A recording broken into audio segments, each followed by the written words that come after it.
All right, everyone. Well, thank you for joining us for our next edition of the Franchise Your Business webinar series. And I am pleased to have as our guest Dan O'Connell with Premier Retail Support. And Dan and I had a nice chance to meet over at the International Franchise Convention here back in Las Vegas just a couple months ago, or coming up on a couple months now it's been.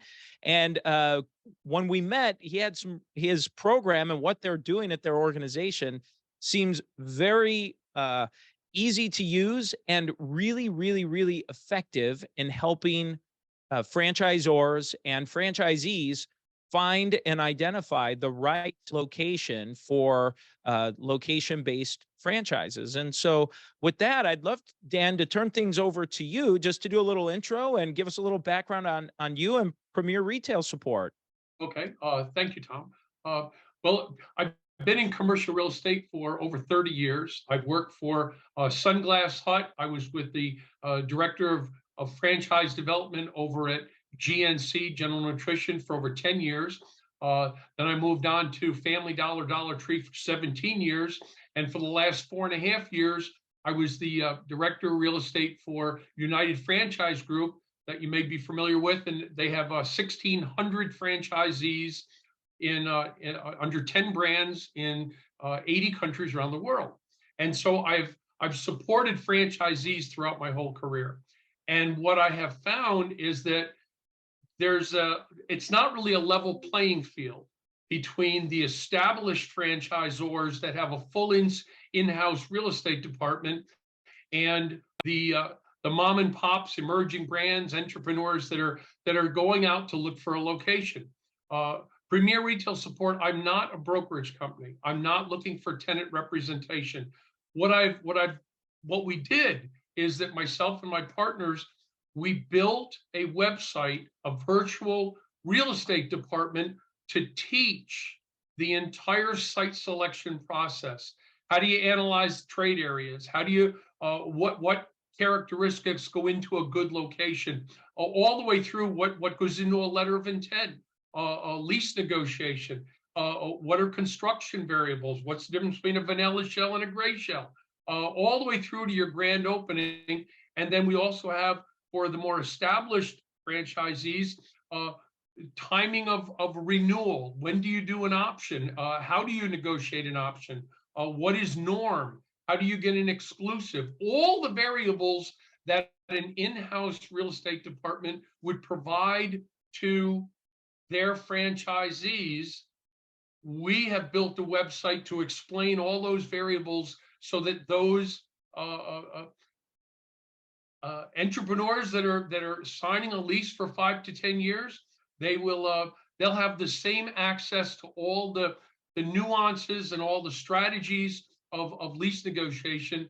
And that's what Premier Retail Support is, Tom. And you're on mute, my good friend. There you go. Yep. Well, thank you. Appreciate that. Thank you, Dan. And thanks for that overview. And, in a conversation we had here recently, you talked, I think there were 6 steps or 6 things to be thinking about or talking about.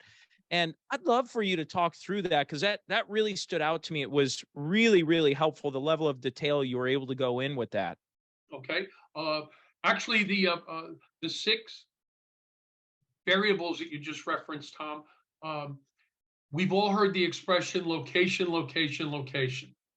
And I like to say that that's a misnomer, because it really should be location times 6, because there are 6 major variables that contribute to an ideal site selection. And first, I'll give you the list of all 6 of them. And then if you want, I'll take the time to define each one of them. The first one is square footage. The second one is demographics. The third one is visibility. The fourth one is accessibility. The fifth one is parking. And the 6th one is economics. Anybody that is going out looking for a site has to consider those 6 primary variables. And now, if you want, I'll take the time to break down each one of them, because I think that anybody that is listening to this webinar would benefit from that. Number 1, okay? Yeah, no, that's great. Yes, okay. please. Square footage. Every use, whether it was the GNC that was looking for somewhere around 1,500 feet, or my Family Dollars who were looking for 8 to 10,000 feet, or the United Franchise Group, the Great Greek Mediterranean Grill, that was looking for 2,000 feet. Every use has its ideal square footage. And one of the things that I've seen through the years is franchisees, especially the small ones, they will find a perfect location and they'll go, oh, I was looking for 2,000 feet, but this site is 2,800, but it's perfect. And I use the expression, Tom, that if you find the perfect location and say, I found the perfect location, except whatever follows that word except is going to be one of the variables that could contribute to your downfall. I found the perfect 2,000 square foot space, except it's 2,800 feet. And now you're building out a space that's too big. You're investing money into CAM, tax, insurance, and base rent for a space that's larger than you need. And so that first variable, square footage, stick to your guns and maintain whatever number you need in square footage. That's what you should lease. Demographics. Everybody has seen a restaurant open in their community, and you drive down the street and the grand opening sign is, and maybe it's a white tablecloth kind of presentation, and you look at it and you go, they're never going to be successful there. Why? Well, because it's white tablecloth. The income in that area is too low for that kind of a profile. And so, and the exact opposite is also true. That the demographics, for example, when I was with Family Dollar, they would end up targeting and locating locations that would, quote, stretch the family's dollar. And so you wouldn't find a Family Dollar or a Dollar Tree or a Dollar General in a real upscale neighborhood, because the more money the people had, disposable income, they didn't need to stretch their dollar. They had a good income. So every business wants to match their demographics to the profile of their ideal customer. Visibility. I can't tell you how many times I have seen a business open, and then all of a sudden the trees start putting the leaves on, and all of a sudden you can't see their sign. And so for 6 months out of the year, they're hidden. If you can't find a location on a commercial corridor that is not hidden behind trees, it's just going to impact your visibility. And so I say pass on that location. Accessibility, number 4. I can't tell you how many times we have seen a site where you go to pull into the parking lot, and maybe it's right in, right out. It's not full access. You can't get into the parking lot. You have to go all the way around the shopping center to be able to get to park in front. And if that's a pain in the neck for you to do it, it's going to be a pain in the neck for your customers to do it, and they're going to end up not wanting to bother. So if you can't have a really accessible park in front of your location kind of location, just pass on it and move to the next one. 5th one is parking. I love the parking example because I think that was the number one variable that would impact our restaurants at United Franchise Group. And it was also, if we had permitted them to move forward with that marginal location, it was one of the variables that were going to be their downfall. And here's the example. If you have a restaurant that has, let's say, 40 seats in their dining room, you assume that 2 people are going to come in a car. So therefore, you need parking for 20 cars for your 20 customers. And if you have 6 employees and you're not sharing, it's a freestanding building in my example, well, then now you need parking for 26. I can't tell you how many of our franchisees would end up finding a perfect location, great visibility, great demographics, the right size, etc. And there was 9 parking spaces, Tom. And you sit back and you go, you will never be able to maximize your lunch and dinner crowd with such a limited parking. And so we would educate them and tell them to pass on that location. It's not the right site. And then last was economics. Every use has a formula that will end up allowing you to back into how many sales you have to do, And if you want me to take a moment to explain the exact economics, I'd be happy to. Yes, Uh, please. okay. For example, if you're a restaurant and you're going to end up having, I'll say 2,000 square feet, and you're paying $30 a foot in base rent, and you're going to end up having $10 in CAM tax insurance, that means you're paying $40 a foot times 2,000 feet, which is $80,000 a year. A restaurant has an ideal occupancy of 8%. So therefore, if you take the $80,000 in occupancy divided by 0.08, you have to do $1 million in sales to be able to afford an $80,000 rent structure. I'm not including I'm not including utilities. And so that $1 million can be broken down even further. And that is, we'll assume that you're going to be open 360 days a year. Why? Because the math works well for me. You're going to be closed Christmas, New Year's, Thanksgiving, things like that. So if you have $1 million divided by 360 days, that means you have to generate $2,777 sales per day. And if you're, let's say, running a sub shop, so your sub chips and drink were $10, you have to do 277 sandwich combos every day to generate the $1 million in sales. And that's one of the things that a small entrepreneur may not take the time to analyze it. But a big franchisor, they will end up sharing all that information. And that's one of the reasons why we built Premier Retail Support, is because we wanted to share these formulas, if you will. They're not tricks, they're just formulas. I was sharing in a conversation with somebody recently, and I expressed, as I think I may have even shared with you in the past, that there's an expression in commercial real estate called the AM or the PM side of the highway. AM side is the going to work side. The PM side is the going home side. I had my little epiphany probably half a dozen years ago. I live in Pittsburgh, and there's a very heavily traveled commercial corridor called Banksville Road. And Banksville Road is a divided highway, and there is the AM side heading in, PM side going home. And on the PM side, a brand new coffee shop selling donuts and bagels, things like that, was open. Grand opening sign over their door. I'm riding with my daughter, and I turned to her and I said, "You see that coffee shop that just opened with the grand opening?" And she said, "Yeah." I go, "It'll be out of business in 6 months."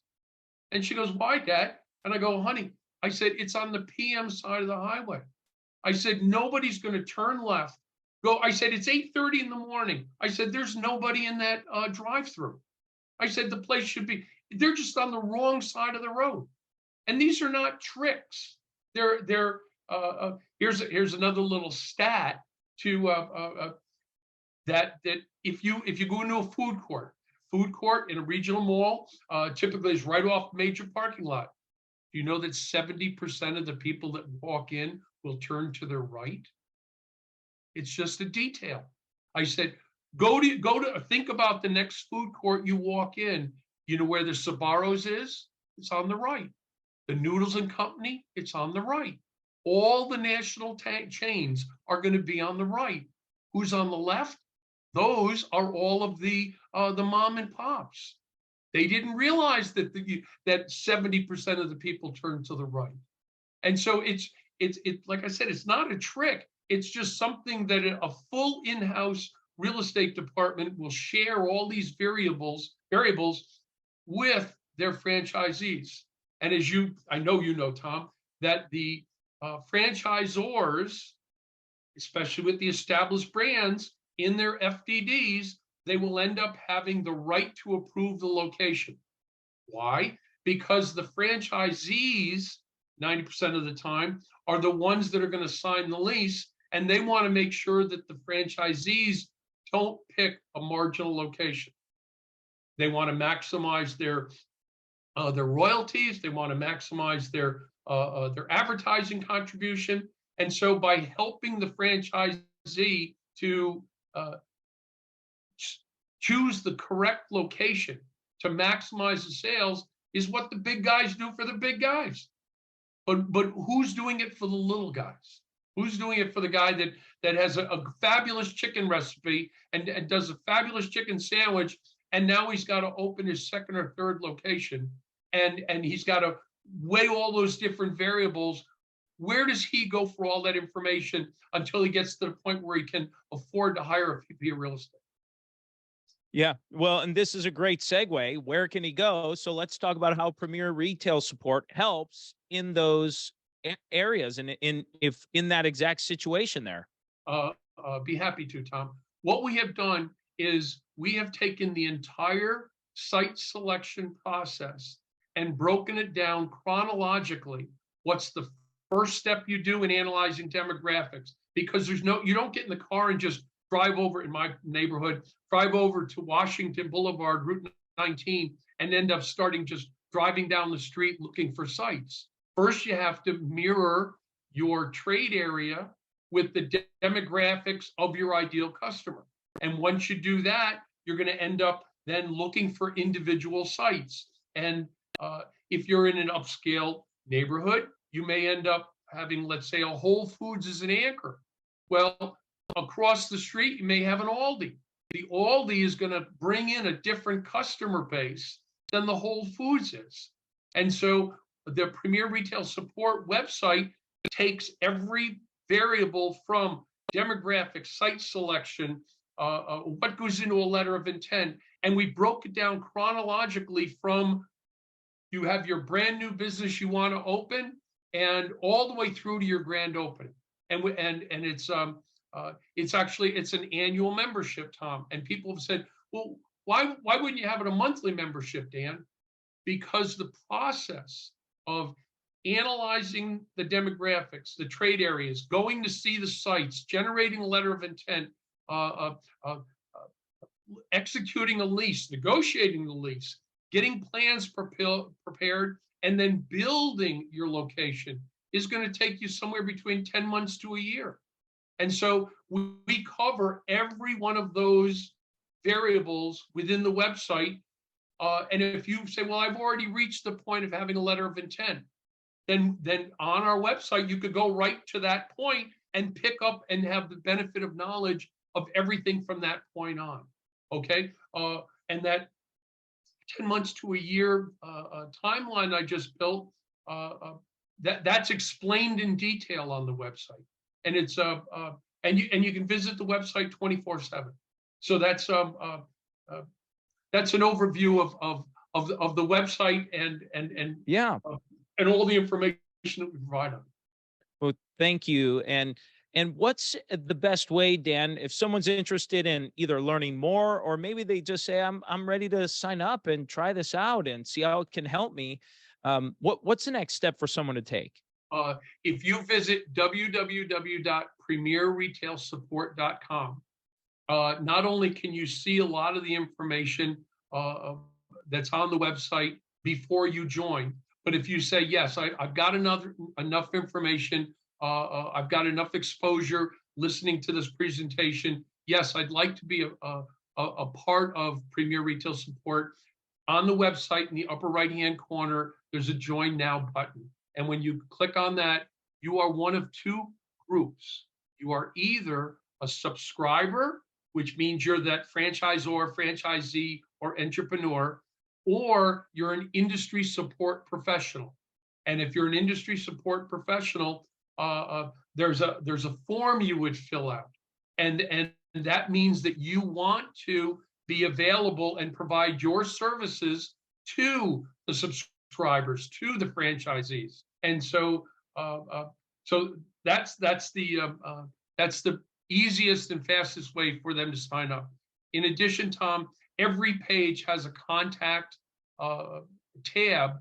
And if they dial the number 412-841-6626, I'm the one that's going to answer the phone.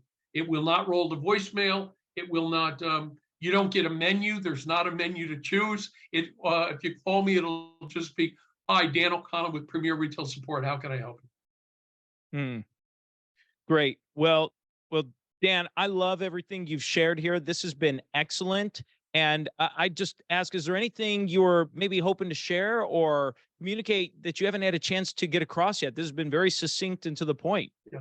Um, the first thing that just popped into my mind was, of those six variables that I said in the beginning, square footage, demographics, visibility, accessibility, parking, and economics.